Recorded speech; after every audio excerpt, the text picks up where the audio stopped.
That's what my hair looks like. Gosh.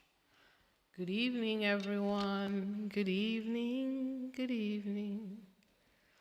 My face looks really dry. Bloody hell. Oh well. Oh well. And yes, we are going to keep on struggling with this mic because this mic cost me a lot of money, guys. And I will get my money's worth. I will get my money's worth. Ladies and gentlemen, good evening, good evening, good evening, good evening. How's everybody doing? How is everybody doing? Before you guys join, let me just give. So I've been very entertained with the whole Blake Lively, Justin Baldoni fiasco. It has been very entertaining for me. I know many of us on this app, on this channel, don't care. That's fair. But I was so turned off by I was shocked, I guess is what I'm trying to say. I was so shocked by the behavior of Blake Lively and her idiot husband that I was motivated to start posting on YouTube. So I have a lot of sentiment with the case. That's what my face looks like. I don't know how women are doing it. I don't know how all these people that are live are doing it. They always look so pretty and well together. I look like I've been through hell. I'm not wearing makeup, obviously. But I still feel I shouldn't be looking like I've been through the ringer. Jesus Christ. So, yeah. Look, I've been through hell. See how tired my eyes are. Look at how dry my skin is. I'm not wearing my skincare, but still, wow. How's everybody doing today? Just waiting for a few minutes. Shout out to Ghislaine. How are you, dear? Thank you for joining me this evening. The tea is scalding. Like I said, this is an impromptu live because our boy, Harry, okay, I don't know why I said that. Prince Harry is testifying today or has testified today, and guys, I have an obligation to bring you the tea. I'm still waiting for my special effects thing because I feel like that would add a bit of, flavor to our live. I'm doing a juice cleanse, which I've already messed up because I had like boiled eggs this afternoon. I don't think I could ever go fully starvation. To me, that's unnecessary.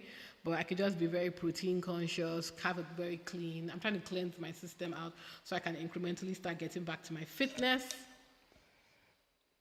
What else is happening in my life? Nothing. I have no social life. You guys are literally my social life. How sad is that? That's probably why my face looks like I've been through hell.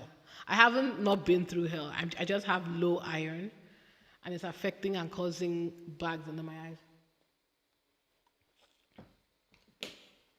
I need to get my nails done. But anyway, as I said, ladies and gentlemen, the tea is scalding. We are here for our fave, Prince Harry. Let me just wait for a few minutes. I don't even know how many minutes we've been talking, actually. Let me check.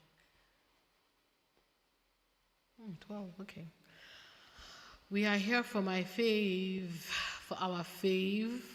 for the bravest man in the royal family, King Harry himself, the only member of the royal family who is actually acting like a leader, who has some balls, King Harry. Because of Harry's purpose and crusade, I think as much as possible going forward, I'll be referring to him as King Harry. He deserves it. He truly deserves it. Just get some more of us on live, guys. Like I said, for those of you that have joined me, a good evening. Good evening, good evening, good evening, good evening.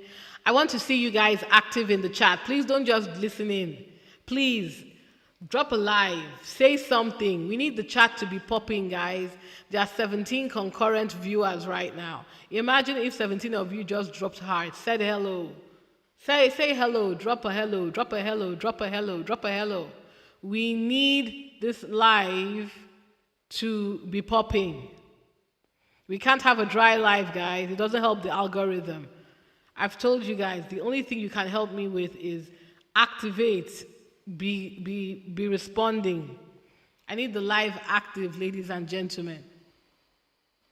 Yes, Electra, thank you. Make the live active. Like. Put some random nonsense in there. I don't care. I just need this live to be active. I'm going to put a Q&A question, ladies and gentlemen. Yes.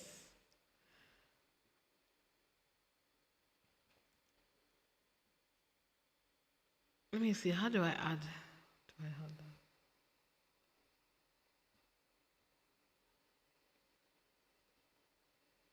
Dorothy, hey, how are you, my dear? Well, thank you, my Igbo sister. How are you?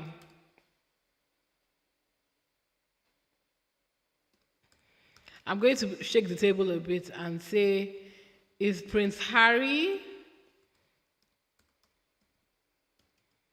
Do you believe? Actually, no. Let me ask it in a different way. Do you believe King Harry?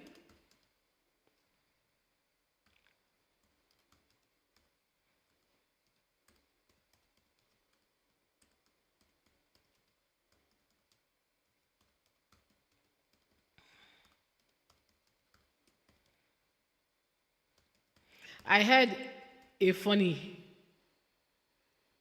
today, guys. I had a funny and I laughed. Almost started laughing during a team meeting, ladies and gentlemen, because I saw an excerpt on X that seemed to imply that good King Harry, our fave, under any type of relaxed mind, would be friends with any member of the royal rota. It was so ludicrous and utterly ridiculous that I was staring. I could not believe the question, ladies and gentlemen. I was like, these people have got to be trolling. They have got to be trolling. Oh my God. You are asking somebody you have been terrorizing since he was a child. Hello, my darling Heather. How are you? Bellatrix. You are asking somebody you have been terrorizing since he was a child if he is friends with the British royal press. The effrontery is effronterying. It is audacious, ladies and gentlemen, bloody audacious. Because what the hell do you mean? But you know what? Let me not get too far ahead. What I'm about to tell you guys and what we are about to recap is going to piss you off.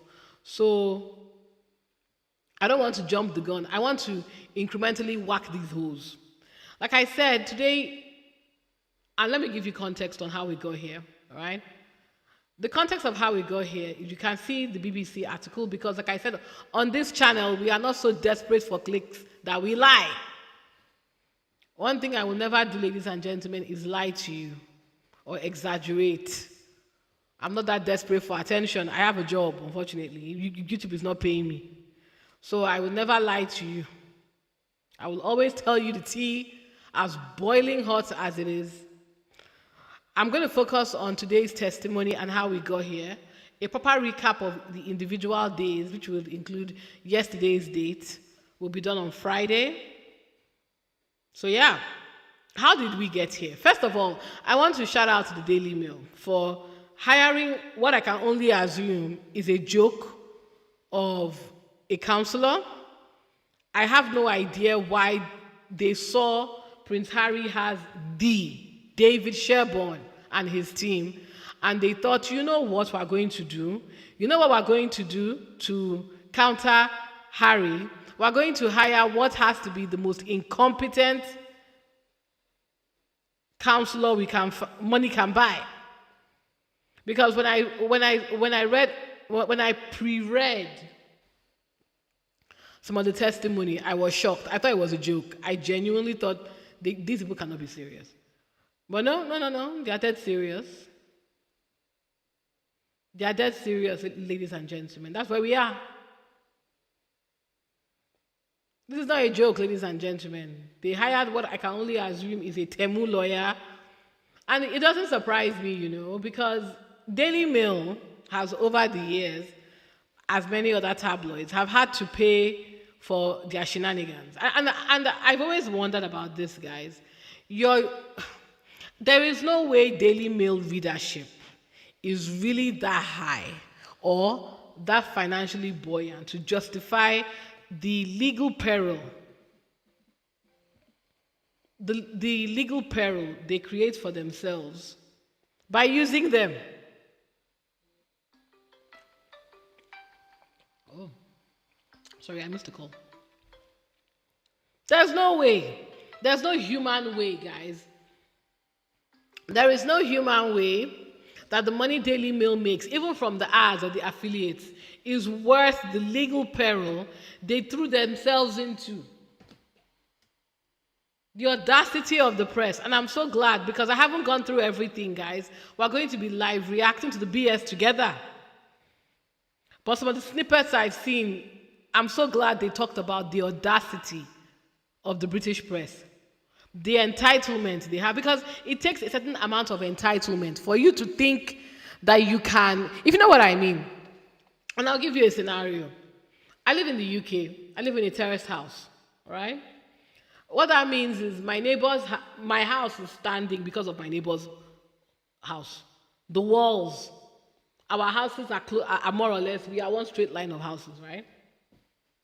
Now, just because you're my neighbor and we're terraced, our land belongs to each of us, right? Whether you are renting, buying, irrelevant. Each block is separate in that way. Now, it doesn't give me any audacity, because I am joined by the wall to you, to throw my legs over and enter your garden. It's not my house. Just because I can see your garden from my kitchen or from my upstairs does not give me the audacity to throw my leg and enter your property. And by throw my leg, I mean throw my leg over the fence. But the British monarchy, because look, this audacity the British press has, it didn't start overnight. It's something that has been going on. Let me use something that we can relate to since Prince Philip's time. Since the Queen's time, when Prince Philip was running around the world, shagging everything with a breath, and was causing his wife severe embarrassment, they've had to negotiate with the press what they can and cannot print. But even then, the press had boundaries. Everything we are seeing today, the abuse, the entitlement, is because of King Charles. Because King Charles made arrangements with the press to rehabilitate his girlfriend, then wife, Camilla. Yeah? And the press have this thing where they say, oh, we're supposed to be the checks and balances. I'm like, no, that is the parliament's job. That is the government's job. And even if you were checks and balances is keeping an eye on the monarchy. Checks and balances is not paying private investigators to track people's flights.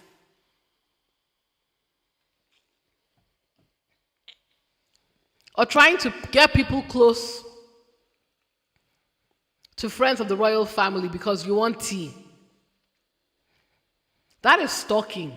That's harassment. That's criminal. Yeah?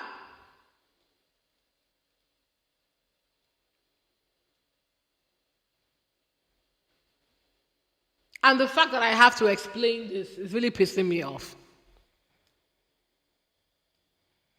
So I'm going to give you a very short recap of what happened yesterday. Again, we're using the BBC. There are no cameras allowed in the court, guys. Otherwise, I would have found a different source. But let's see. We already recapped what happened on Monday. So let me give you a recap of yesterday very quickly, because it's important for what happened today. The second day of Prince Harry's trial against the publishers of the Daily Mail ended very quick, and I heard that too. It has thrown a bit of a spanner in the works for the rest of the week's proceedings, with the timetable now needing to adjust. But here is the recap. The claimants, Barrister David Sherborne, went through the claims of the Duke of Duchess, Sir Elton John, David Furnish, Elizabeth Hurley, and Sir Simon Hughes. Shebon said nobody sold more papers than Prince Harry for the Daily Mail. Yes. And accused multiple journalists of using private investigators to gain information unlawfully.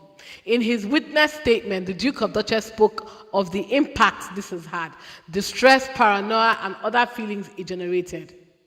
And as for Liz, okay, I'm so sorry, guys. I'm not going to read everybody's. I'm so sorry. I'm sorry. We're only here for Prince Harry. Sorry. And this is the defense. Anthony White, KC, said the defendants were clutching at straws in their case and that Sherborne had not provided evidence of what the private investigators were doing for the money they received from the mill. In many of the cases, he told the court, the information in stories said to have been obtained unlawfully had actually been published previously. What? He also said friends, that's the key one, guys. Friends and social circles contributed as sources to the journalists. He then wrapped his opening statement and said he kept it short for the benefit of the trial. Please, you don't have anything, mate. You've got nothing.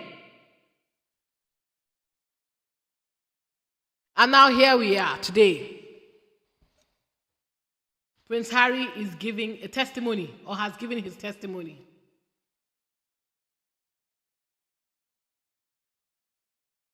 Let's discuss his testimony. Now, this royal reporter, let me see. Okay, so he is different from the one that was there on Monday. Let's see what he's got for us. There's been some irritation from Prince Harry's side about the change in timetable for his court appearance, with Harry now giving evidence on the Wednesday morning instead of the Thursday. It is as a result of the Associated Newspaper Limited Group getting through their opening statement yesterday much quicker than anticipated.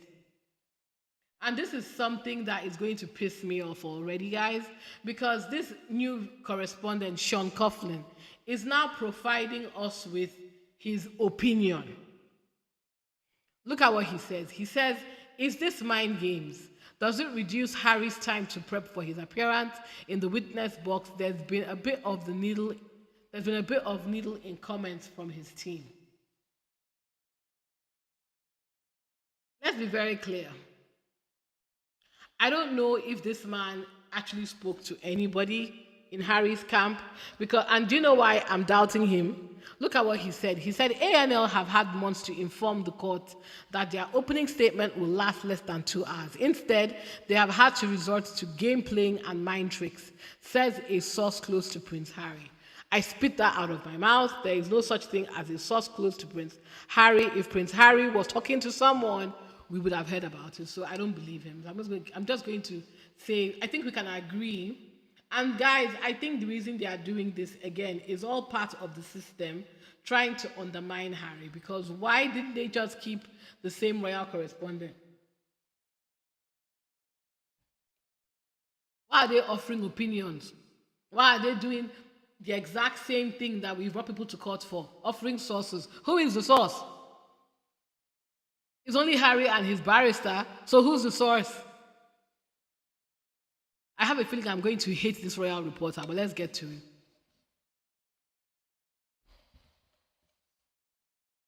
He's talking about the other cases, but I don't care about that, so maybe they're all just waiting for Harry. So I want to call out something. So let's continue. At 10:30, I'm here in the overflow room of the High Court with a few other eager journalists. Clock it, guys. Clock how excited they are when Harry is around. Despite the heavy rain, camera crews are sat tight, waiting for the arrival of Prince Harry. As I was coming in, I heard whispers from passerbys wondering who is drawing all this attention. I had to queue to get into the building. I told you the real king of England is around. So she's giving us some recaps that we didn't ask for. We see Harry's fine self arriving at the court. Yes, some eye candy for you. So a recap of the claims, guys. The recap of the claims is this case rests on 14 articles published between 2001 and 2013, which he says used unlawfully gathered information. Court documents submitted by his lawyer allege the articles were based on repeated, sustained, and covert acquisition of private information. We've heard in the court this week that this made Harry paranoid. Two journalists, Katie Nichol and Rebecca English, wrote most of the disputed articles. Both have denied wrongdoing. Well, duh. ANL has been accused of grave breaches of privacy, not just joining the people, but all 7 claimants. The government has repeatedly denied the allegations, which it calls, the organization has repeatedly denied the allegation, which it calls lurid and preposterous. It argues that this case, a civil, not criminal one, has been brought too late and strongly defends its journalists, aka they are hoping they get a statute of limitation defense.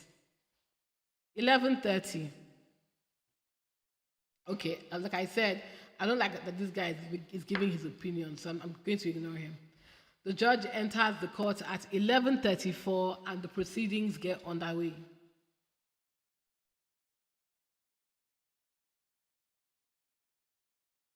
Let's see.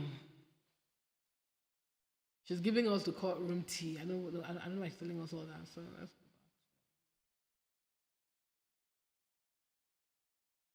okay.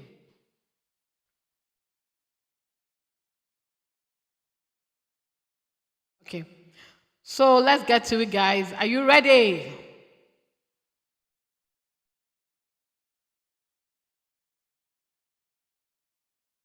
Prince Harry has now been called up. He was called up at 11:42, and he walks over to the witness box.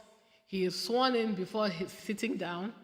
They do some housekeeping around Prince Harry's titles, and there are chuckles, ha ha ha, apparently, from his lawyer about how he'd like to be referred to, and he said same as last time.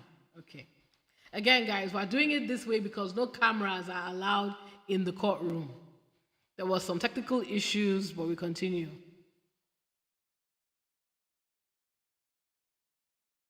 They give us a brief profile into David Sherborne. He is or was a private barrister, and he's done quite a lot of cases around victims of the Leverson inquiry. So a fantastic get by Prince Harry. I don't know why this is a thing, but they've agreed they're going to call Harry Prince Harry for some reason. Anyway, let's get to it.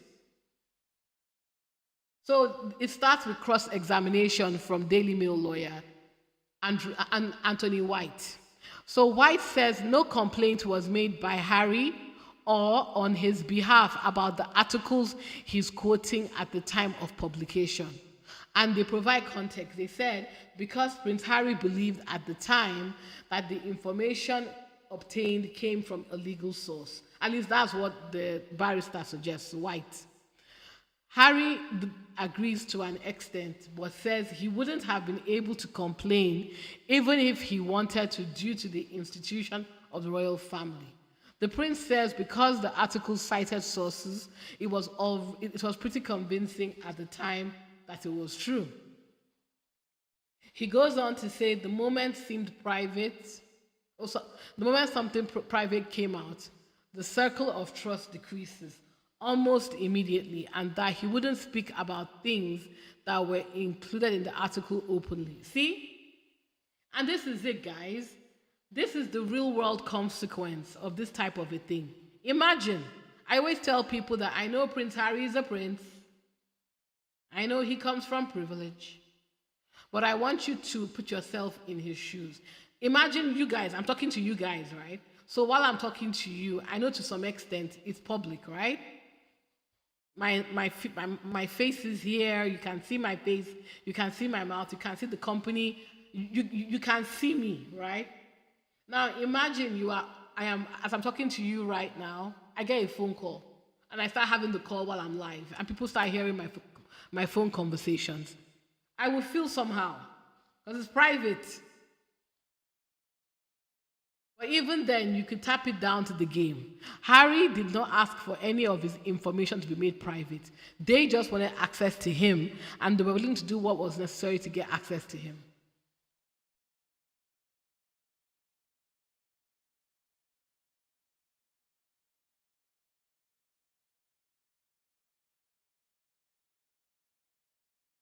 Yeah, sorry guys. I almost. Okay.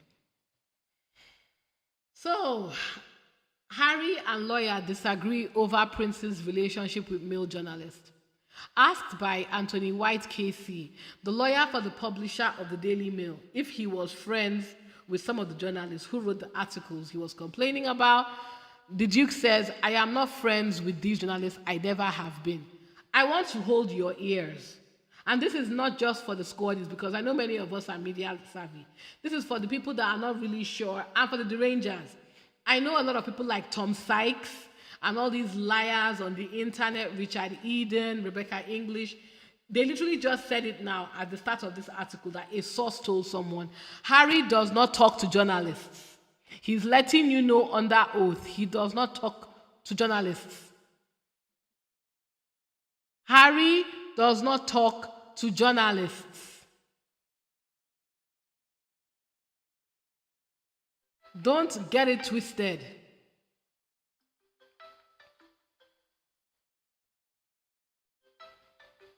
I'm calling it out so people know.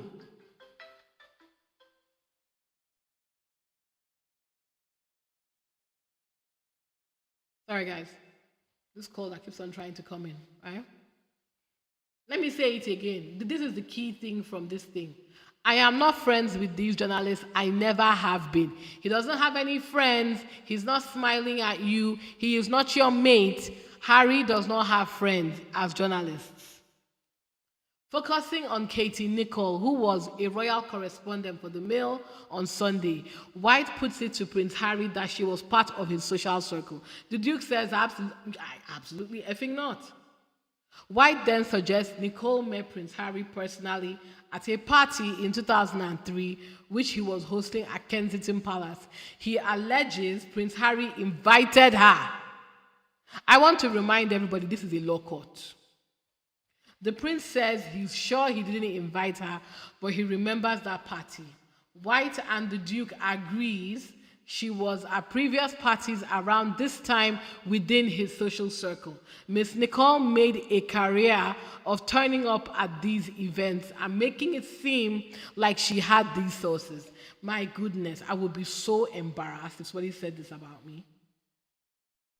People have no shame.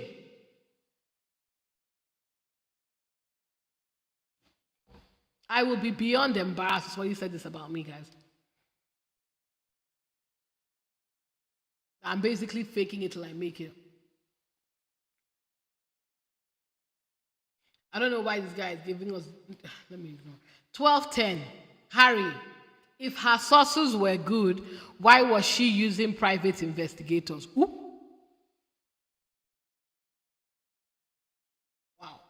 I mean, is he wrong? Anthony White Casey is continuing to question Prince Harry about Mail on Sunday journalist Katie Nicholl. White alleges she will go to the same or similar nightclubs as the Prince and polo games. Everybody knew she was so nobody would be loose-lipped around her, the Duke went on to say. If the sources were so good and she was hanging out with all my friends, why did she need a PI? And this is the tea. I said it in my Becky English video yesterday. You claim you are friends with these people. You build rapport with them. Why are you paying a PI? The judge reminds the prince he should answer questions, not argue the case. The judge interrupts at this point.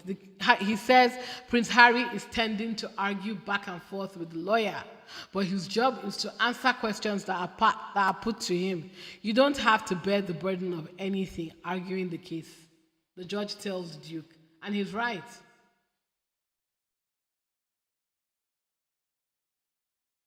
This royal correspondent is just giving us updates we didn't ask for. Harry's witness statement is published. As the back and forth continued, we've received a copy of Prince Harry's witness statement. In it, he outlined his reason for bringing the case against the Mail publisher. He says, following the death of my mother in 1997 when I was 12 years old and her treatment in the hands of the press, I have always had an uneasy relationship with them. However, as a member of the institution, the policy was to never complain and never explain, unless it's Kate Middleton. There was no alternative. I was conditioned to accept it. For the most part, I accepted and maintained the interest in performing my public relation functions. However, in late 2016, when my relationship with Meghan, my now wife, became public, I started to become increasingly troubled by the approach of not taking action against the press in the wake of vicious, persistent attacks on, harassment of, and intrusive, sometimes racist articles regarding Meghan. He says this case is about holding to account journalists, executives, editors, he says, have used unlawful information gathering against him. Wow. Shout out to him.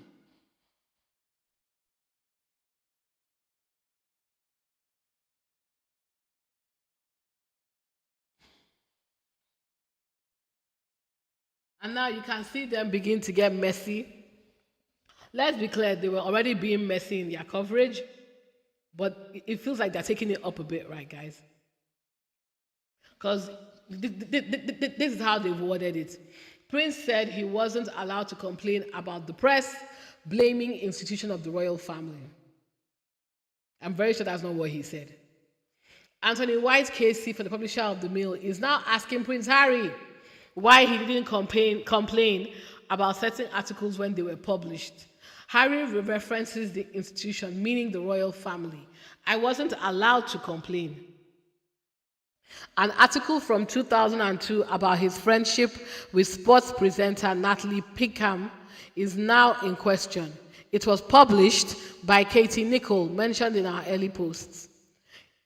White says the information in it came from Pinkham himself after Nicholl called her. I strongly reject that, the Duke says, arguing that Pinkham knew who Nicholl was, and while she did have a phone conversation with Nicholl, she didn't feed her lines to the story. He accuses Nicholl of inventing quotes for the narrative, which she does, and continues to strongly deny that Pinkham and Nicholl had a good relationship, or any relationship at all. I believe Natalie Pinkham's number was obtained unlawfully through unlawful information gathering. These people are criminals.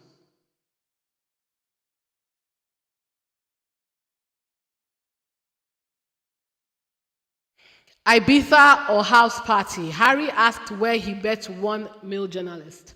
Attention has now turned to Charlotte Griffith. Those of you who don't know Charlotte, if you watch Daily Mail Royals, you see her stupid face there all the time. Anthony White suggests that Griffith and Harry met in Ibiza, but the prince says he'd never been to that island until he went with his wife, Meghan of Sussex. Prince Harry says he met Griffith at a house party and had no idea who she was when he met her. White suggests the pair saw each other socially after this party, but Prince Harry rejects this, going on to say his friends were plainly aware of Griffith and they wouldn't have shared information with her. Guys, are you picking up the pattern? I hope you are picking up the pattern. And this is the pattern. The pattern is that thing I was telling you about called blagging. Trying to force relationships, not just with the royal family themselves, but with their friends, attending events, showing up at places.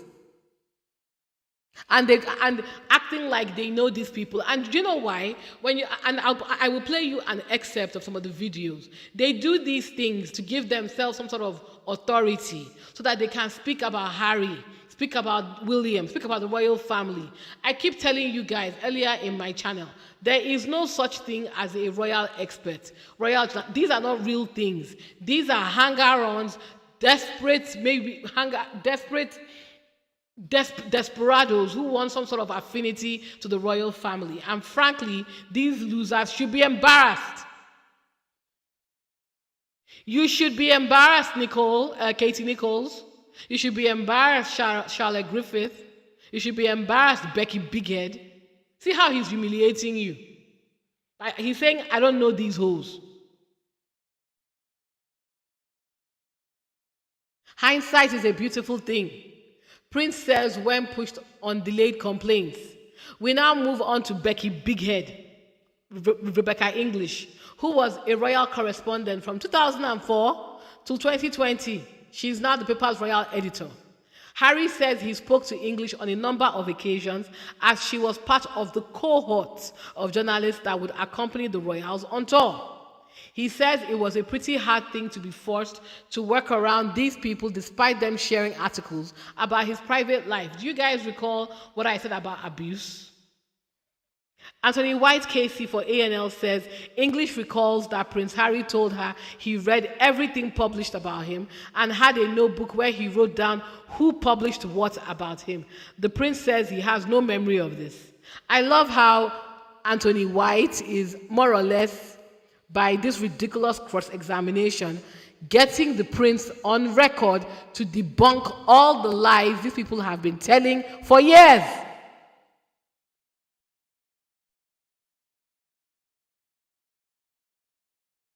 You have to understand, these people make money, guys. Hi, Joyce. They make money. Every time you watch them in their Channel 5 interviews or on Daily Mail Royals or just giving you insights, they do all these things. They do all these things and they're giving these opportunities because they've lied. Harry is confirming they've all lied. I don't know these hoes. I don't know these people. And I think by Anthony White cross, and the funny thing about this is how preposterous this whole thing. The Daily Mail's defense, using all these scenarios, they must have known that Harry on the record will deny them. So that is how much of a case they don't have. They had no choice because now maybe all these lies they've been telling people on these documentaries they come on, Harry is denying all of it on the record. In case you don't know, it is a crime to perjure yourself. God knows how many times Nichols has told people that she met Harry and she's personal friends with him. God knows how many times Becky Big Back told that lie that Harry has a notebook where he tried. Because I recall her saying something like that when I used to recap Daily Mail Royals. And the fact that they brought it on the record and they said, this is a lie. Harry said he has no memory of telling her such a thing. He has no memory of it. And Becky English, if you're saying Harry is lying, roll the tape. Play the video where he said this thing to you. And if he did say it and tell you in confidence, and you betrayed him, you can frankly go to hell, frankly. So yeah, Charlotte Griffith has just been humiliated, guys. He didn't meet her in Ibiza, doesn't know who this hoe is, but he probably knows her now, but he didn't know her then. So all the people in her industry she's been lying to, that this is how she knows Harry. Well, Harry has said that's a bald-faced lie. 12:38. Hindsight is a beautiful thing. Prince says when pushed on delayed complaints. Oh, sorry, I've already spoken about this one. Sorry about that. 12:43. Lawyer insists Harry had a good relationship with Mail's royal editor. What do you mean you are insisting? Let's read it. Continuing to ask Prince Harry about his relationship with Daily Mail royal editor Becky Bighead, Anthony White says there were 2 occasions where Harry had a private call with her. Prince Harry says, if true, he was probably advised to say thank you to her. He repeats that it was difficult working with English and others, knowing the kind of stories they had written about him. They go on to have a short and sharp exchange. White, I put it to you that you had a good relationship with Rebecca English. Harry chuckling, no, I did not have a good relationship with that cow. Quite the opposite. The cow is me, of course. It's me putting my own inside. I'm enjoying this exchange. Ooh. Just to give very quick context, can you imagine? Guys, I want you to imagine. Just work with me. Walk with me. Imagine the press. Let's call the press are what they are. Harry's abusers. You've had an opportunity to bring your abuser to trial, to hold them to account. And their defense is you were asking for the abuse. What?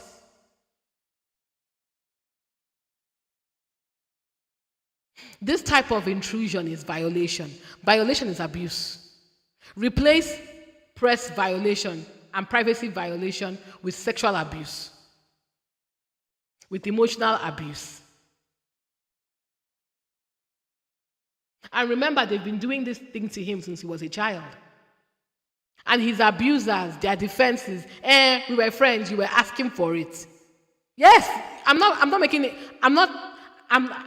not conflating two things. This is exactly what it is. They are saying that Harry was complicit in his own abuse. I want you to think about how horrible that is. Because they have no defense on what they did to this man. So now they are saying that he asked for it. He wanted it. He was a willing participant of it.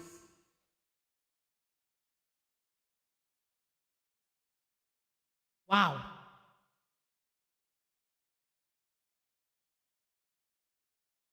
Wow. Let's continue. In his witness statement, Harry accuses the press of trying to drive him to drugs and drinking. I believe that actually. In it, Prince Harry says private information being attributed to sources and friends by the paper led him to suspect those close to him were providing tips to journalists rather than details being gathered by unlawful means.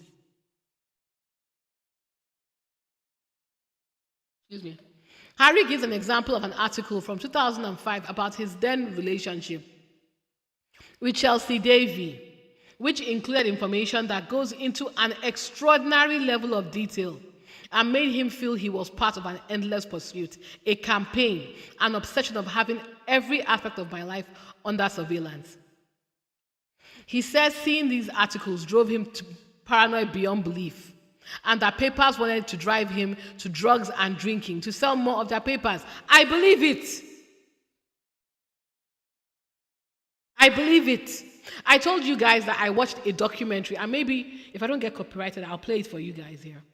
I watched a documentary by ITV where they talked to Paul Gascoigne and Prince Harry and other people who suffered under this surveillance intrusion thing.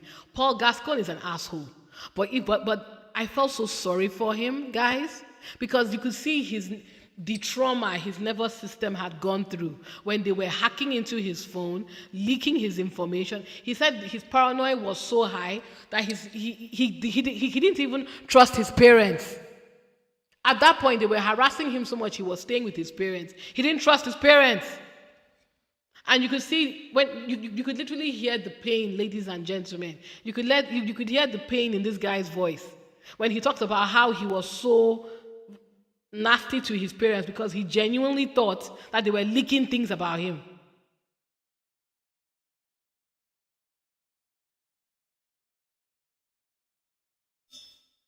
He didn't know. I keep telling you guys that when cell phones came out, it was 2000s.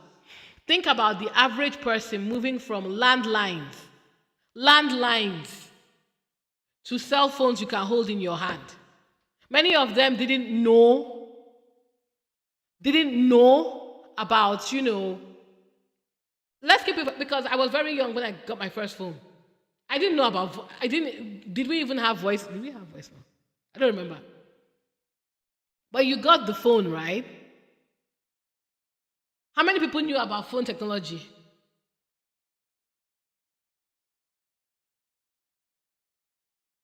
It's like AI now. Yes, many of us are more tech savvy because of the sheer rate of innovation and disruption we've seen over the past 20 years. But AI is still very new to a lot of people and businesses. There are people on Facebook today that can be defrauded with an AI video. I'm not even a good one because I'm chronically online. But even me, that I'm chronically online and I work in tech, there are some AI videos that are that good. It takes me a moment to wait, what am I looking at? Is that AI? Now, apply that same thinking to when phones first came out.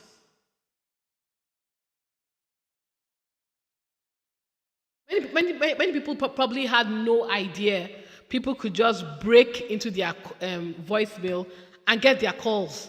They had no idea. And from what I've been told, it was that simple. That is the wickedness of what these people have done, ladies and gentlemen. It's like somebody sending you an AI video of a beautiful man or woman, and you're lonely, and they say, look, I like you. And they take advantage of you. What am I even saying? I'm even going too far. People were taking advantage of people before we had AI videos. Using tech to exploit people. That's what the British, that is what the Mail has done now. Because what information do you need that is so, what do you need? That you need to break into somebody's cell phone and get their voicemail. That you need to surround them with fake friends. Why is this any of your business? Let's start there. Okay, fine. And this is the thing that really annoys me, and I'm glad Harry called it out. The press had access to Harry and William. God knows they were already writing terrible things about him. You want information, you ask him. He tells you what he wants, because he said it there that he had already accepted that, look, okay, to an extent, I can't get rid of these people, but maybe I can control it. So you ask him, who are you seeing? I'm seeing Chelsea Davy. How long have you been dating? If he wants to tell you, he will share. Leave it there and go away. Why do you need to break into Chelsea's phone? Why do you need to hire a private investigator to track where they are going on vacation? What is that extra information for? And to the average citizen, why do we need that tea? People's overt curiosity on celebrities is because of the press. This too much information that we have about celebrities is because of the press. A lot of celebrities want to connect with their fans, as they should, right? But you can connect with your fans without telling me your home address. You can connect with your fans without telling me who you're dating. You can connect with your fans without telling me how much money you have. Why is that my business? This culture of oversharing is because of the press.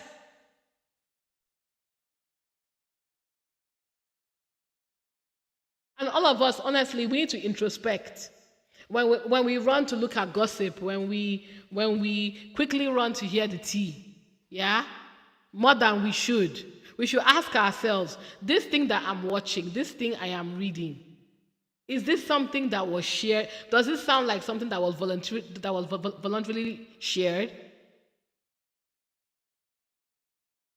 And we should ask ourselves, because all of us are contributing to it in one way or another. They wouldn't be doing this if people were not clicking quickly on the articles. They wouldn't be doing it if people were not, engaging with the newspapers.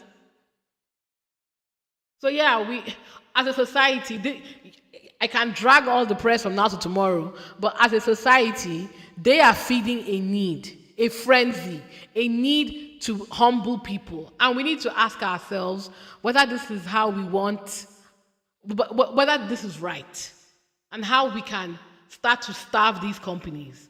That's why I said on my stuff yesterday, Rebecca English, don't follow her on TikTok, don't follow her on Twitter, don't watch Daily Mail Royals. Starve them so that they can stop. I continue.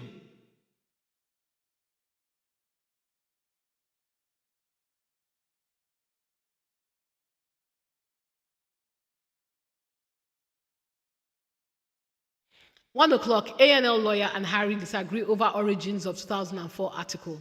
The court turns its attention to an article written by Daily Mail Royal editor Rebecca English in December 2004. It's called How Harry Fell in Love and is about his relationship with Chelsea Davy. In the article, there's a scene described where Harry reportedly sits around a campfire in Botswana, telling people next to him that he's fallen in love with Davy.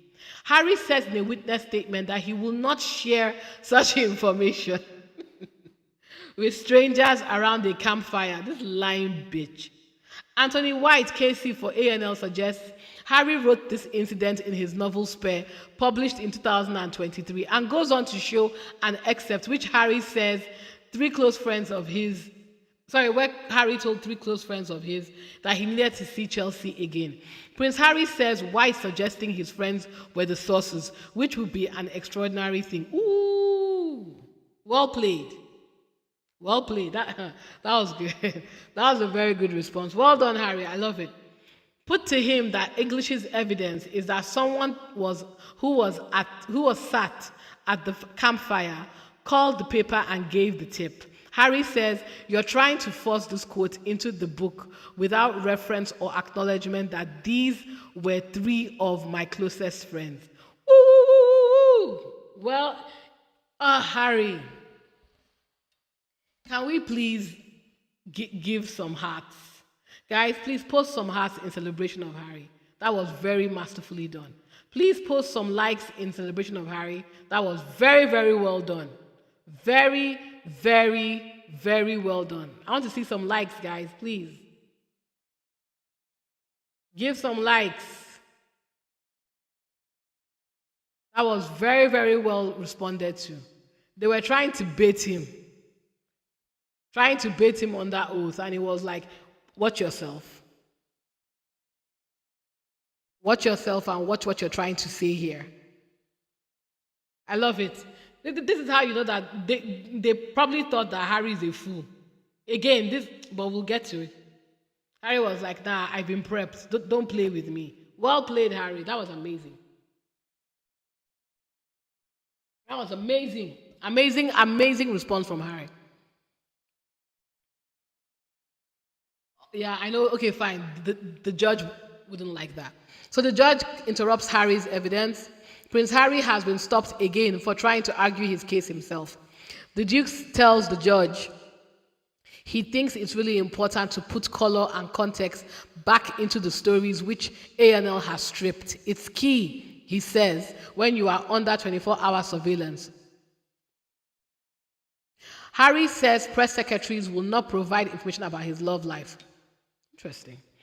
We now move on to the article about Prince Harry's relationship with Cressida Bonas. It was published in December 2013 and says that they spent Christmas apart as she traveled to Richard Branson's island. In his witness statement, Prince Harry writes, again, this article is creepy. Kensington Palace, you see, should not be talking about private matters, but just because somebody said Cressida's not coming for Christmas, how did they know she was on Richard Branson's island? I love how they've named Kensington Palace here, by the way. The story is inaccurate, the court hears, and Prince Harry's press secretary reached out and corrected journalist Rebecca English. Anthony White KC suggests that his press office would have given guidance and information to the press about him. Prince Harry says it's their job to give guidance, but not information. The Duke says the press secretaries will provide information on things that affect the institution. Yes. My love life. No. Gotcha. Again, another point. I don't know why this Sean guy is giving analysis, but I don't care to hear your analysis. So I'm just going to keep on just getting my tea straight from the source. Thank you very fucking much. Okay, at 1:23, we in court are now hearing, who is this person? Barbara Jones. Okay, this is a new person. Barbara Jones, a foreign correspondent at the Mail on Sunday.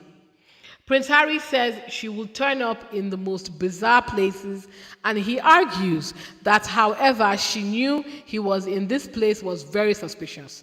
She turned up at places where no one could have possibly known where I was. In his witness statement, the prince writes, Jones and colleague Caroline Graham. Ladies and gentlemen, I have to pause for this bitch. Caroline Graham, aka the one that has attached herself to Thomas Markle Sr. and will turn up everywhere he had to do in Africa. They turned up everywhere. It felt like full-blown stalking and constant surveillance. White says there were often packs of royal journalists at occasions, but Prince Harry says this was different and speaks about an incident in Malawi in 2017 when Jones was allegedly across the river from him. What the actual F? The lawyer then says it's likely Jones turned up and made inquiries on the ground with local staff, but he believes that she blagged a local ranger instead. What in the creepy hell? Who the hell is Barbara Jones? But let me put her name down so I can check who she is.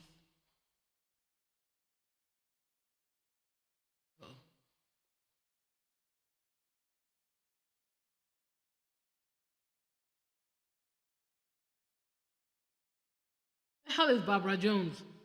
I've heard of this person before. Anyway, they break for lunch, and good King Harry is back. How long was the lunch? 5 minutes. Okay. Anyway, let me see. Okay. Sorry. They talk about his witness statement.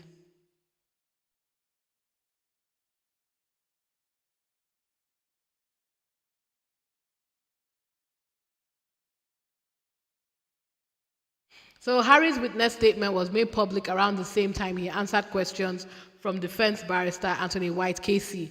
White asked Harry why he didn't complain about some of the articles at the heart of his claim against ANL. Harry said to a certain extent he believed the information in the articles. Okay, no, we've already discussed this. So.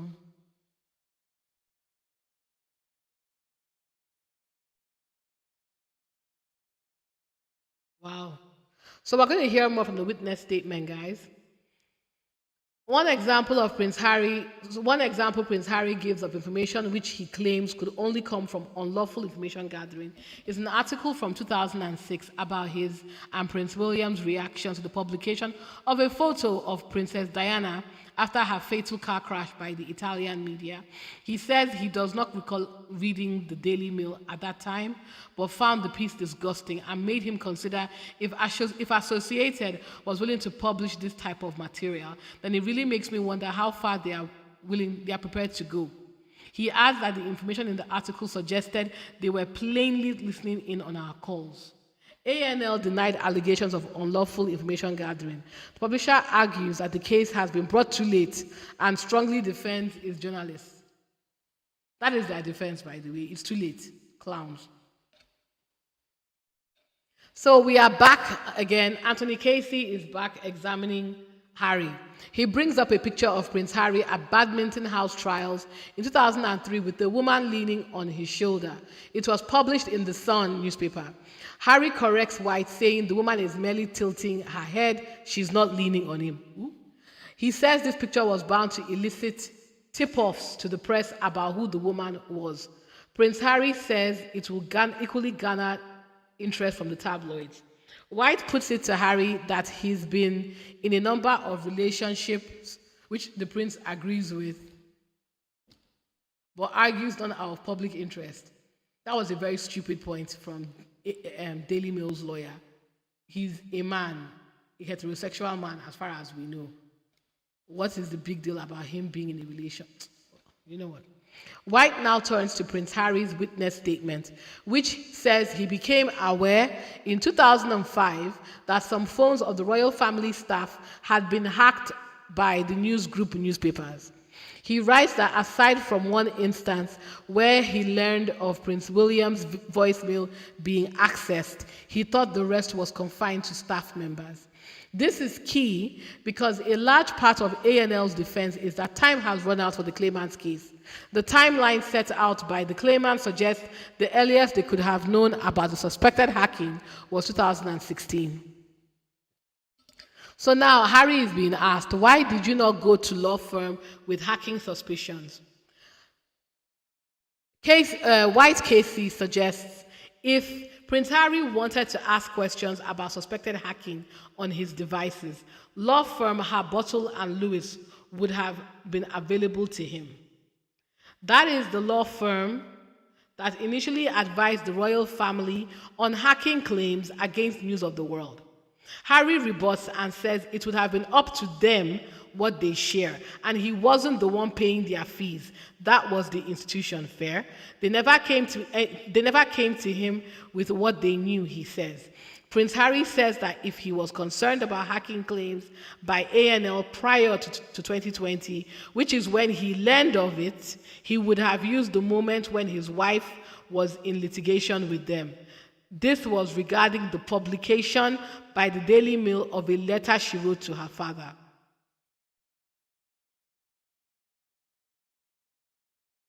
The witness statement. Journalists threatened my personal security. Prince Harry's witness statement attacked the Mail's newspapers and his journalists personally for threatening his personal security and making his early relationships impossible, which is fair. He describes one Daily Mail article, Let Her Rest in Peace, from July 2006, as really disgusting, with a crude headline and explicit reference to a phone call between him and the Duke of Cambridge. The reporter, of course, is Becky Bighead, is now the Daily Mail's royal editor.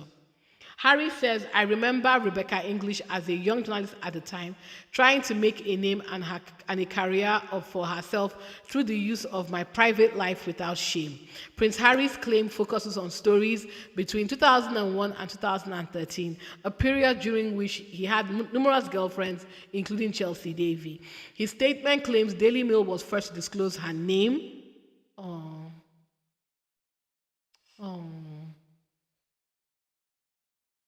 I don't know how this doesn't make anybody feel mad. How do you not feel mad and sad, guys? How do you not feel angry and sad for this man?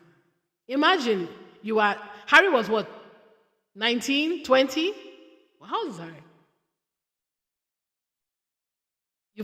You have a girlfriend, you're in a relationship with her, you're just going through the motions, and the press leaks her name internationally. Two of you just probably started dating. You are still probably feeling each other out. And you're leaking her name. What if she didn't want to date him? What if there was no chemistry? What if it wasn't going anywhere?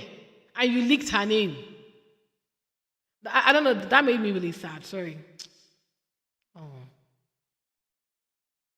Anyway, they were the first to leak her name. And from that point onward, everything blew up and her life as she knew it was over. Her ability to enjoy some semblance of privacy evaporated instantly. He says he took action. Sorry, guys. He took action against Associated Newspapers because the publisher previously claimed phone hacking had not happened at its papers. This statement was made at the Leverson inquiry into press standards in 2012 by the Mail editor Paul Decray. Prince Harry says, they had me so convinced that I didn't even think twice about it, nor did I dare question Paul Decray out of fear of retaliation. The advantage they had was that their approach appeared more belligerent than the rest. If you dare take us on, we will destroy your life kind of approach. I don't think it left anyone with any other option other than to believe Associated and accept they must be telling the truth.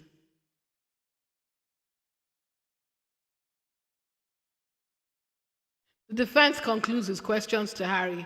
Anthony Casey now questioning Harry's evidence about the Leverson inquiry, which was conducted to look into press standards after the news of the world hacking scandal from 2011 to 2012. He is questioning how much Prince Harry followed it, to which the Duke says, "It wasn't part of my world." In his evidence, it says he believed that sworn testimonies from A&L executives when they denied phone hacking. White, for now, for the defense, concludes his questions with Prince Harry's there. Now we hear from Prince Harry. Not true, Harry says when pressed on claim he shared private intel with male journalists. We are now hearing from Prince Harry's lawyer David Sherborne. He references when the Duke was earlier questioned on his social circle by Anthony White KC. He quotes Prince Harry, who said earlier he wouldn't discuss things from the article openly. He's asked to elaborate on the meaning of this. That kind of information is the kind of stuff one would share on one-on-one calls, phone calls, voicemails, etc., he says. Sherborne moves on to the topic of journalist Rebecca English, who the defense earlier suggested was close to Prince Harry. White earlier said Prince Harry would share private information with her off the record. That's not true, Prince Harry says. We now move on to Barbara Jones. Earlier, Prince Harry agreed she knew how to work people well. Sherborne asked to expand on how he thinks she would get information, blagging and pretending to be someone else to get access to places she shouldn't. Prince Harry says that he tells the court he doesn't feel great about hearing these stories again, and he describes it as a deeply traumatic experience.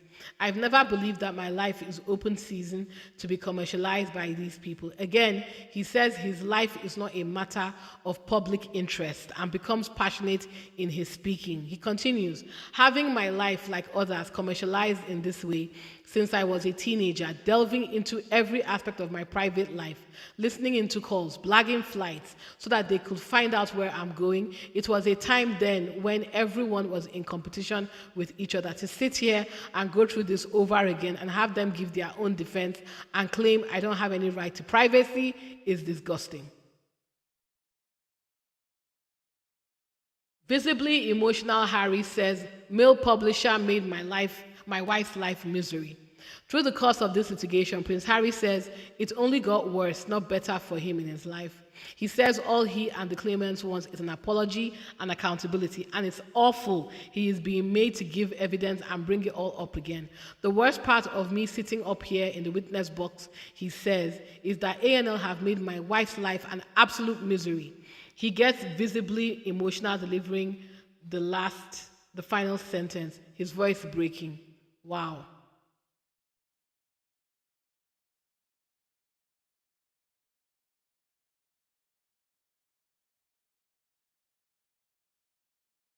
This is Harry leaving the court.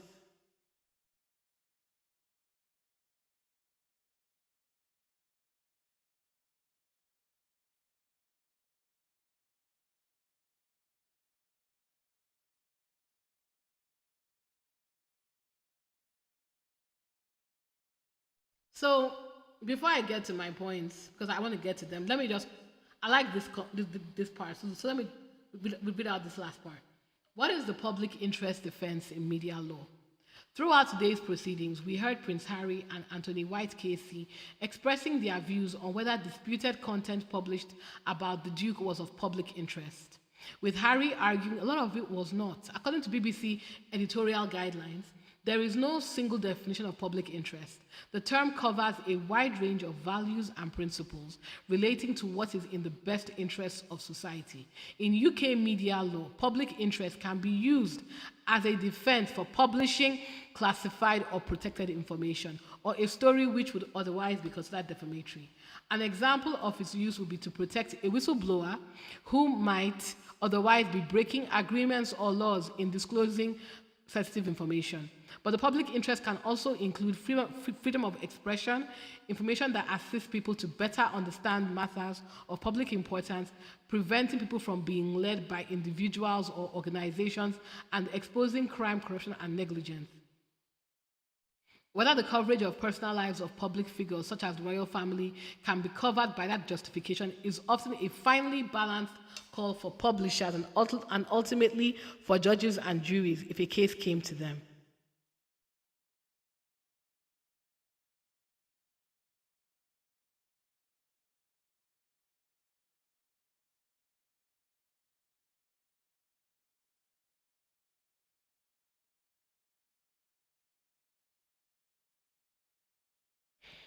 So Harry's team have released statements, guys.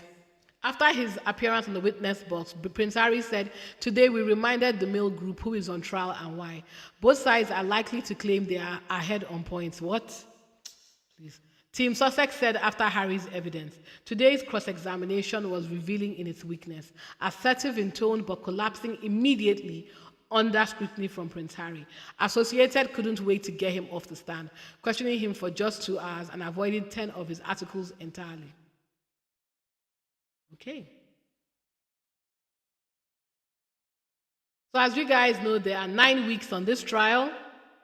Let me quickly end this particular part with a quick show of Harry.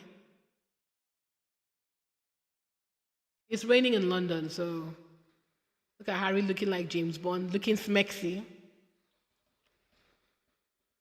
See how everybody around him is blushing. Look at the security guard is having a time. This is amazing for him. He's happy, he's giggling. Oh, bless you.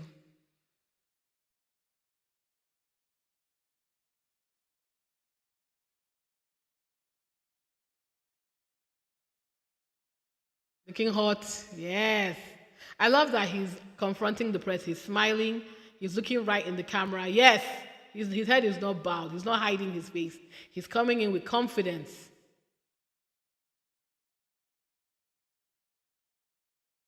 So wow, guys, that was a lot, wasn't it? Was a lot. Was a lot. Was a lot. I talked to you guys about consequences a lot, and I'm a Meghan squaddy. We all know that. I told you guys that I'm a Meghan fan first before Harry. And his last statements about the fact that they've put his wife through hell and how he became visibly emotional kind of broke my heart a bit, because I feel like as squaddies, we, next to Harry, know how painful this is. We know how horrible this has been. I mean, we can't begin to fathom, but as people who actively go out of our way to defend her, I carry that emotion with him. I truly do. Just wanted to show you some of the reactions from the squaddies.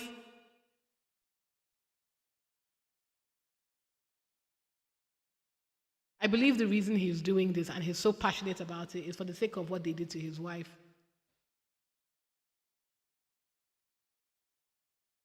And let me play you this excerpt. Listen to this, guys. Listen to this nonsense from the Daily Mail.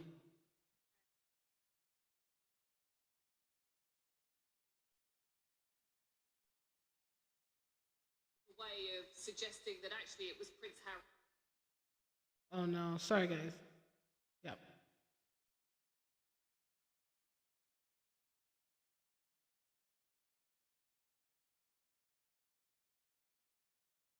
Suggesting that actually it was Prince Harry's friends who were leaking some of this information to the press, and that actually the source was the palace press office, because all along within this case, Prince Harry is accusing them of using unlawful means to try and gain information from him. In his written statement, it also comes across loud and clear this sense that for him, this isn't just a personal crusade. He wants to do this for the wider social good. And of course, this is something we've heard from him quite a lot over the years. But in that written statement, he says there is obviously a personal element to bringing this claim, motivated by truth, justice, and accountability. But it's not just about me. He says, if the most influential newspaper company can successfully evade justice, then in my opinion, the whole country is doomed. But also it was the end of his time in the witness stand that was particularly moving in many many ways. His own barrister saying to him, how do you feel now about what Associated Newspapers did to you? And he said, in the course of this litigation, it has only got worse, not better. I think it is fundamentally wrong to put all of us through this again when all we were asking for was an apology and accountability. It is a horrible experience, and the worst of it is sitting up here and taking a stand against them, and they continue to come after me. He then went on to say, as his voice cracked and he appeared close to tears, they've made my wife's life a misery. Now, this court case is due to go on for the next 9 weeks. As the judge pointed out to Harry, it will be up to his barrister to continue to make his point in court. And I don't want us to. And I know that those of you that are listening, many of you will probably be squaddies, but I'm hoping that some of you aren't squaddies. I'm hoping that some of you are just people who are curious, so that you understand why we support Meghan so hard, and even Harry. Whatever your feelings are about Meghan, whatever your feelings are about Harry, whether you are a royalist and you believe that Harry sold out his own family, I want you to remember that this is a human being.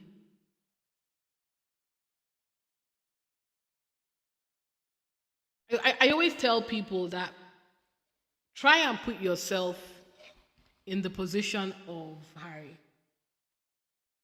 Try and put yourself in that position, right?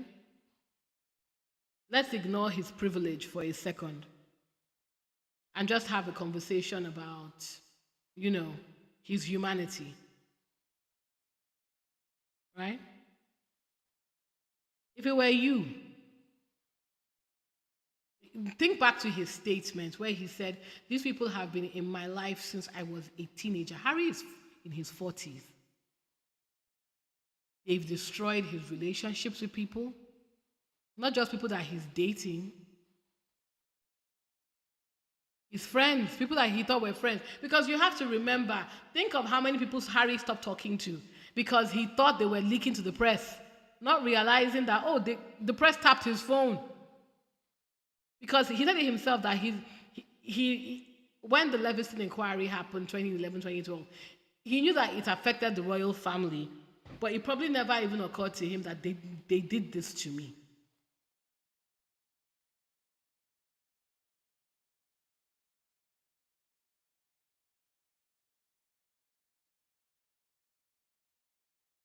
I want you to think about that for a second. Fine. He said he found out about the hacking and the things that they were taking from him. Yeah? He found out after Meghan took Daily Mail to court for printing her father's letter.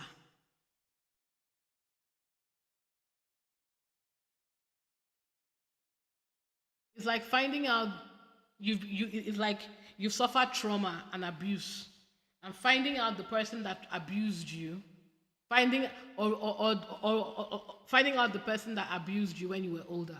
What would you do? You would do the exact same thing Harry is doing. You will want justice.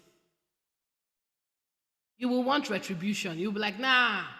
And it's not just a thing of, okay, you abused me. I have to deal with this trauma separately and figure it out. You are abusing his wife, abusing him now, abusing his kids. Why the hell do you think he wouldn't take you to court and try and get relief? Why wouldn't he write a book? Why wouldn't he? If this was a way to help him get some sort of control of his life and his life story, wouldn't you? You would, right?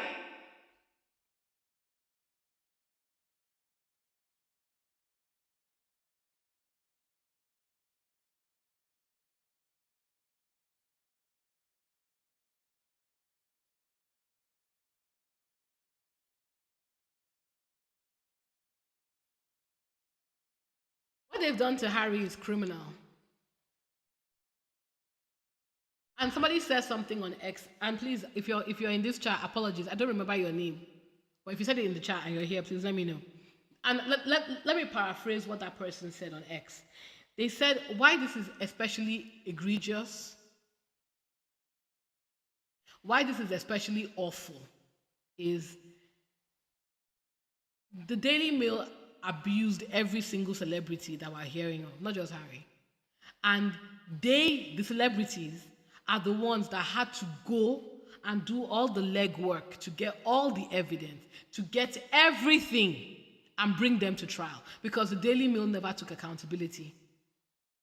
So, and I love that he brought it up that this has been extremely hard, deeply traumatic. And I'm sure he's not just finding out all the things they were leaking, but him having to pay that money, put in that time, go back and speak to people, go through all that evidence to get that information. I can see why it's traumatic.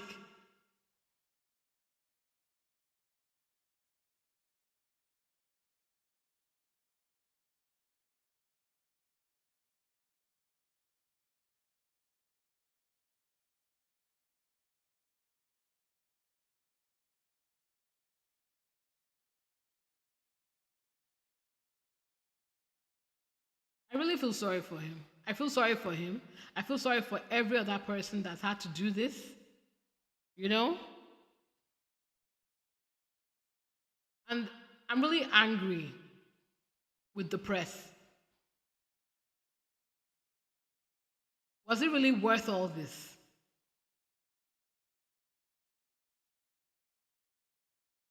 The commercialization and commodification of human beings. How is this any different to forced prostitution, to forced enslavement? You take away people's humanity and you use them for clicks.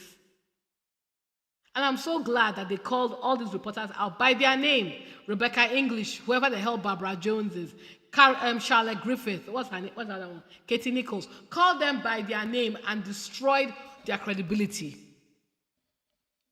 But because this is UK media, in a good place, yeah, in a normal country, none of the people he mentioned will ever be allowed near a TV screen again. In a normal country, Rebecca English would have lost her job because her credibility is gone. You lied.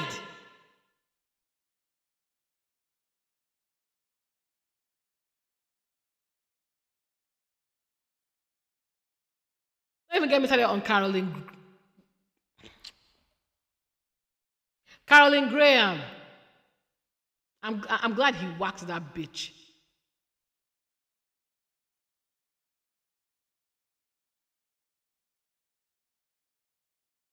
And I'm glad that he was emotional speaking about Meghan. Because it's not funny, it's not a joke. Meghan shouldn't have to need therapy to deal with you lying on her day in and day out. Meghan should be able to open her business without having to worry about every single thing beyond what she's supposed to be worrying about. But she has to. And I'm so glad he brought up Meghan so that they know. And I'm sure they are proud of themselves. And we've made Meghan's life a misery.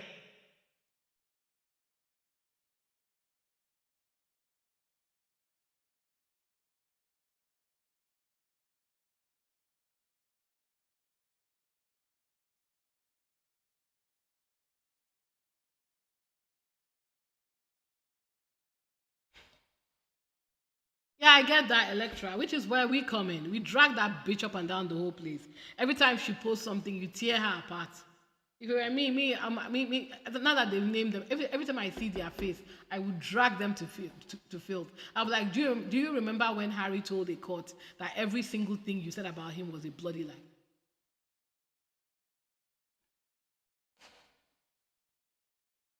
I mean, like, the lack of shame.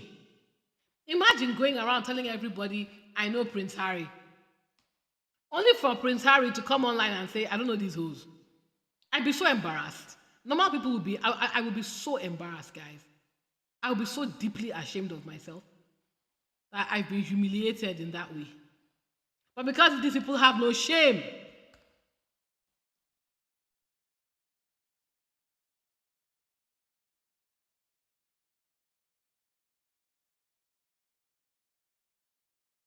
And despite all of that, these people have had to go and open Substacks. They've had to go and open, they're basically, they aren't making money the way they used to.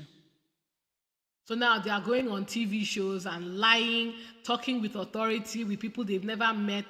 I'm so glad he called them out. I'm so glad because this nonsense they are doing, they can probably only do it on the UK.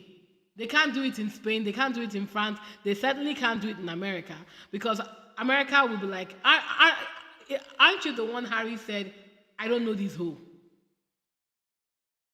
So in a way, he has killed their credibility.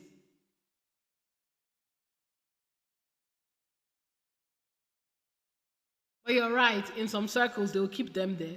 That is the relationship they have with the press, right? They won't lose their jobs, unfortunately. But with the people, when you see them, you can dial into. I know there's a lady that normally dials into Jeremy Vine. She dials into Vanessa Feltz. So whenever these people go there to go and earn their £5 an hour speaking fee, they drag them to hell. They drag them to hell. They're like, Harry, I'm like, Harry doesn't know you people. If it were me, I'll bring up the fact that if I see Katie Nichols or any of the named people, I'll be like, Prince Harry spoke about you and said that you were a loser. Any thoughts? Any comments? Loser? Absolutely disgraceful behavior. But yeah, that was very emotional. Shout out to Harry, good King Harry, the only person that's doing any type of, royal work, which is a perfect segue for this clown.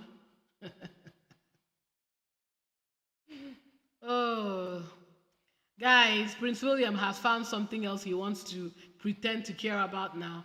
And apparently it's the pubs. So Prince William gets dragged by his wig.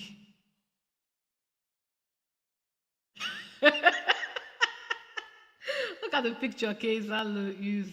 Keza's messy ass. Oh Lord. Let me see. Of course, GB News will be sucking Prince William's dick. Let's listen to how they are reporting this nonsense.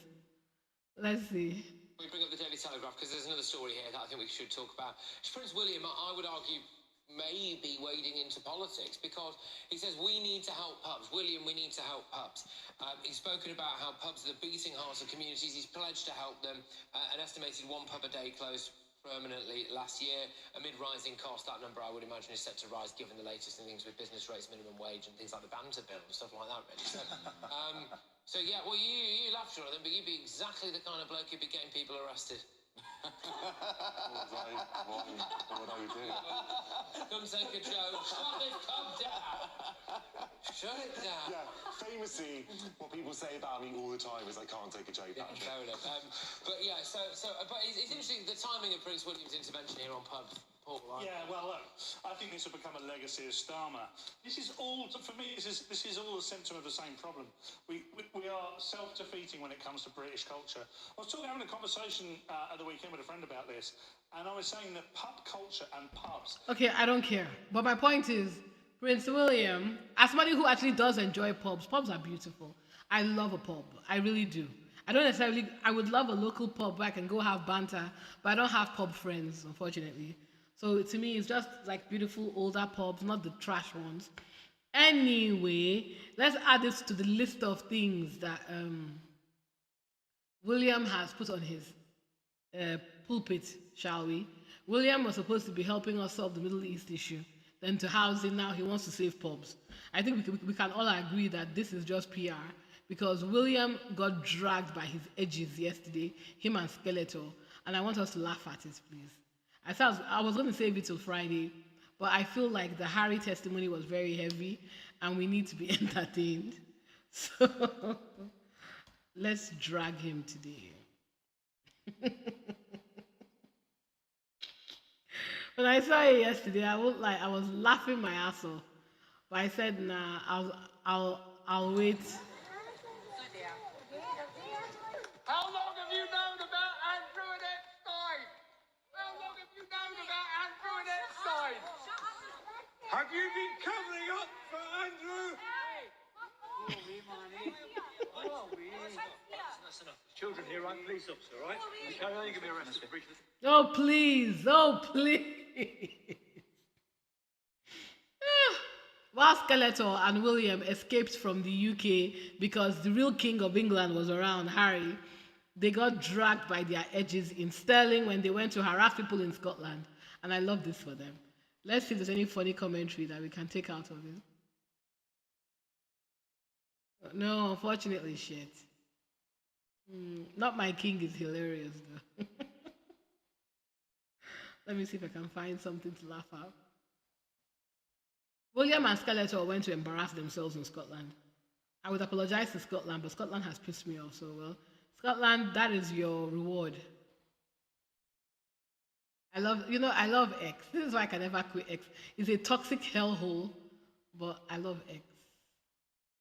Let me see if there's any, let me see what they said here. Sorry.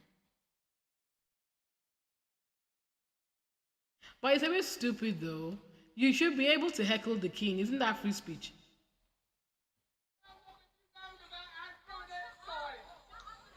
Hey, shut up to you too.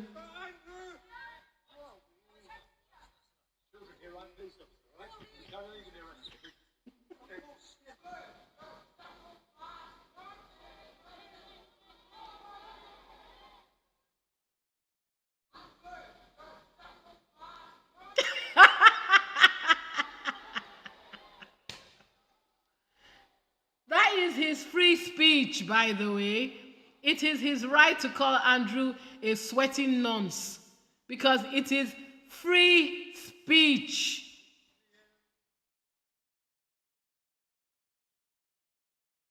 It's free speech. If they had arrested that guy, I'd have put money to his bail money. Fuck them. Are you serious? We are free to drag Andrew by his Pedro, as I call him, by his nose hairs. How dare they? Yeah. No.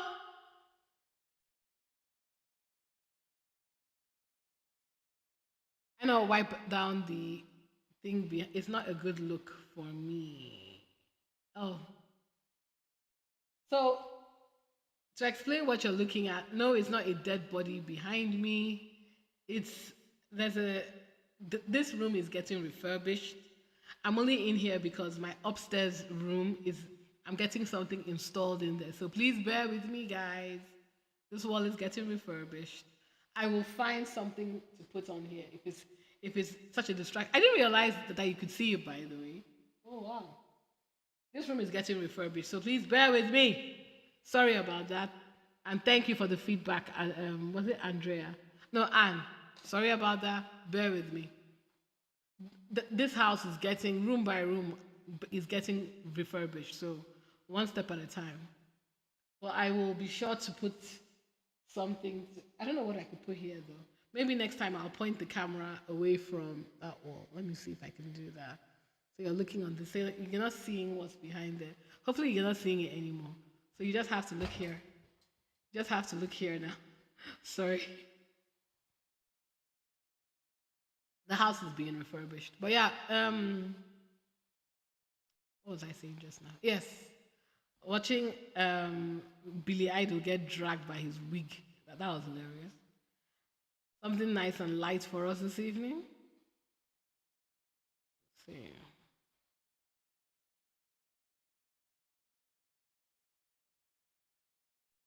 I do think that was a bit out of order, though. People are allowed to criticize the king. Why are you coming to arrest people? Why are you coming to arrest people? People are allowed to speak their mind. But yeah, Prince William is harassing the British public with more promises that he's not going to keep. And please feel free to roll your eyes, ladies and gentlemen.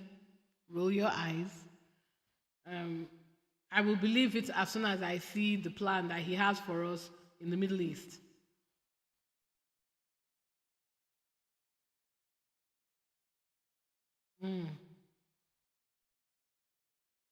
We're talking about Prince William, which was a nice bit of tea I was going to save There's something else I wanted to talk about, but you know what? I think we've had enough for today. I think today was quite emotional.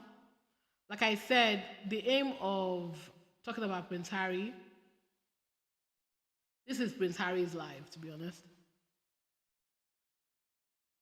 Oh, Russell Myers has a job. I thought he had finally retired. Oh well. Anyway, good for him, Harry. Harry continues to be a shining light example for us all. It takes a lot of courage to do what he's doing, especially going against his family. I was looking for something from Loose Women. Yes, that's what I was looking for. No, I'm not going to waste my time listening to that cunt bag, Lorraine, because as far as I'm concerned, her show has been cancelled. I don't even know why they're still allowing it to trudge on. Let me see, Loose Women. And a lot of the discourse, guys, is Harry should let it go. Harry should let it go. You know, it happened a long time ago. Let it go. Move on with your life. And I'm like, no, there's no. People should be held accountable. People should be held accountable. I can't find the video. If I find it, I'll bring it up during Friday's live, guys.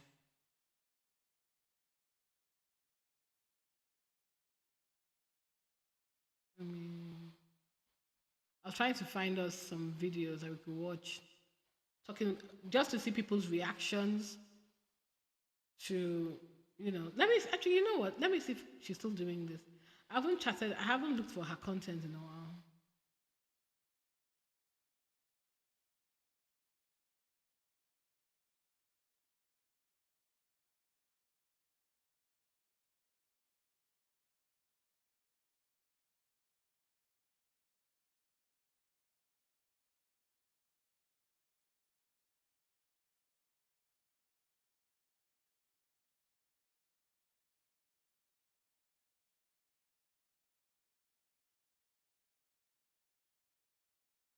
I'm looking for her videos because sometimes she makes videos available in a way that I normally can't get them without copyright drama. There we go.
Unfortunately, I think the trial just happened, so the videos I was looking for are not out.